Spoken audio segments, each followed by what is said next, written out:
move on and not try to pursue the situation, right? You decided to move on and just say, fuck him, I'm gonna leave with that crazy ass woman, and allowing her for 18 years to infect her with her bullshit. Because please believe you me, when that child gets a certain age, at teenage, he has the right to choose where he wants to stay. But you chose not to pursue that situation. You said, I'm just gonna wait till you're 18. I'll wait another 3 or 4 or 5 years and allow you to stay and continue. He don't gotta be 18. He don't gotta be 18. He just gotta be old enough to reason and old enough to communicate to me without his mom having to be there. Wait. Well, I want to hear Hink. What age you say? At what age he could choose, or the child can choose? Well, look here, in my state, it's 13. Okay, now watch at this. At 13, your child could let the courts know what parent he wants to live with. Okay, Hink, I would say, and I don't have the facts to support this, I would think that majority of the relationships that come to an end where there's a mutual child, I would think it happens within the first 5 years of that child's life. I think that's when most people break up is within the first 5 years of that child's life. If that is indeed the case, that they break up within the first 5 years, that means that woman has at least 8 years to indoctrinate that kid.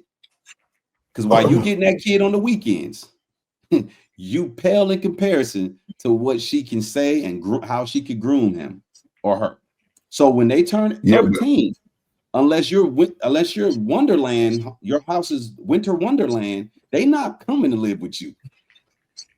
Kids ain't just with their mama to go live with their dad. So again, I'm still even if I could only get him every other weekend or every weekend and maybe a couple of days during the week, do that and still let your child know that you're here. You're not going no goddamn where. I'm not going to move out of state. I'm not going to move out of the city. I'm going to stay within the facilities so they know I didn't abandon this child. My child's going to know I didn't abandon you. I'm going to abide by the visitations of the court. But please believe me, when that child turns to that 13, we're going to go back down here. We're going to fix this. But hey, another thing that can always happen is, first things first, I'm going to tell the man, why don't you see if you can have a conversation with this woman? See if we can sit down and have a conversation and try to talk this out. I don't want to have to go to the courts. We neither one of us don't want to have to go. We don't want to spend this money and do all of these things. Hold on, man. Let me finish. I don't interrupt nobody. I don't cut you motherfuckers off. Just let me finish, and then I'm gonna chill out and go on goddamn. Did I? My bad. So I would sit down and have a conversation with this woman if I can, if all possible. That's the first thing. And I'm gonna let her know, baby girl, you know you can't afford a lawyer. And I really don't want to get a lawyer. I don't really want to have to go this back and forth. Can we come to some type of agreement where we can do this? I can have my son or I can have my daughter and we can stay with me. I mean, look, he's going to be in a good district or he can go to a good school. I got the means to take care of him. Won't be a problem. Matter of fact, I don't want your money. You can keep that support. I don't need it. Just allow me to do what I need to do as a father. According to ChatGPT, you got the means to take care of that kid. She wants the courts to take those means from you to give them to her so she can take care of those kids. No, Will, Hank is on to something. No, Will, Hank is on to something. How about we just tell all the men to have a conversation? Like we ain't did that. Let's talk. But see, the problem is most men ain't. Most men ain't having a conversation. I beg to differ. Most men, first of all, most men gonna go straight left because you already like I think Real Dope said, you challenged their manhood, you made them feel some type of way, so they feel like, oh shit, this bitch is fighting. Now I gotta fight. It's gonna go left because maybe she already went left. And if you can somehow, some way, calm this heifer down long enough to have a conversation, maybe we can do that. What is this? Men are doing that. According to ChatGPT, it say 90% of custody arrangements are settled outside of court. Of the cases that go to court, fathers who actively seek sole or primary custody win 50 to 60% of the time, depending on the state and the quality of legal representation. Joint custody is becoming the norm. Over 40% of recent court order arrangements grant equal custody or extensive visitation to the fathers. Only 10 to 15% of men who ask for full custody, many more request joint custody or generous visitation, which courts often grant if the father is involved, stable, and the environment is healthy. As long as you can prove you have a stable home, you document your involvement, you seek legal representation, or you self-educate, and you request custody clearly, not just visitation. But that's not true. Hey, M. White, hold on, that's true. But listen, now M. White, I know what prompt you use in ChatGPT, so now I want you to ask it right below it. Say, when it comes to divorces, what are the stats? Because the majority of these fathers we're talking about are fathers of divorce. We're not talking about people who just had babies by somebody and don't get to see the kids. That those stats hold, as you just said. Ask it what the difference is for divorces and see what it says. First of all, it says 40 to 45% of first marriages in the U.S. end in divorce. Hold on, I guess I didn't put kids in here. Hold on, yeah, just ask it pertaining to the stats. How do these stats skew?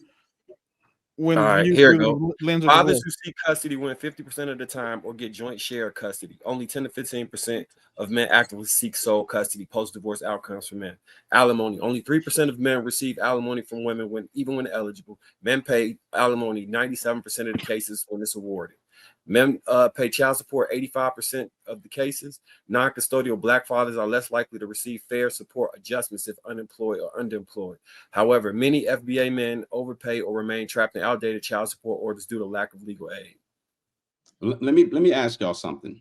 So, simple question, right? Let's not complicate this, because this should be a real slam dunk simple response. When there's a couple that live under the same roof, a man and a woman, and they have children, a lot of times within that household, the couple is holding down 3 jobs. One person has 1 job and one person has 2 jobs. I'm a PhD. What percentage of the women you think in these relationships have 2 jobs? Well, like 10%, something real low. Could you repeat that again? I missed some of it, Will. In relationships where the man and the woman live in the same house, they're together and they have children, and there's 3 jobs within this household. Somebody in this household has 2 jobs and somebody in that household has 1 job. What percentage of these households do you think is the woman having 2 jobs? 0 to 5%. So when we think about when we say these stats have no context behind them. Men tend to work longer hours, and usually, I shouldn't say usually, and sometimes they have more than 1 job. You can't take on full custody of kids when you were the primary person working outside the home and the woman was either not working part-time, or just working a regular 8-hour shift where is more conducive for her to be able to come home to the kids. It's hard for a man to come home and be with his kids if he's working 2 jobs. It's hard to be home with your kids if you work in 10, 12-hour shifts. I agree with you on that, but the premise of this conversation was leaving the kids alone and then coming back when they're older, or saying fuck them kids. No. The premise, Marcus, was when women ostracize you, when women make it difficult for you to be in their lives. We're not every woman makes it difficult for the man to be in the kids' lives. Not every man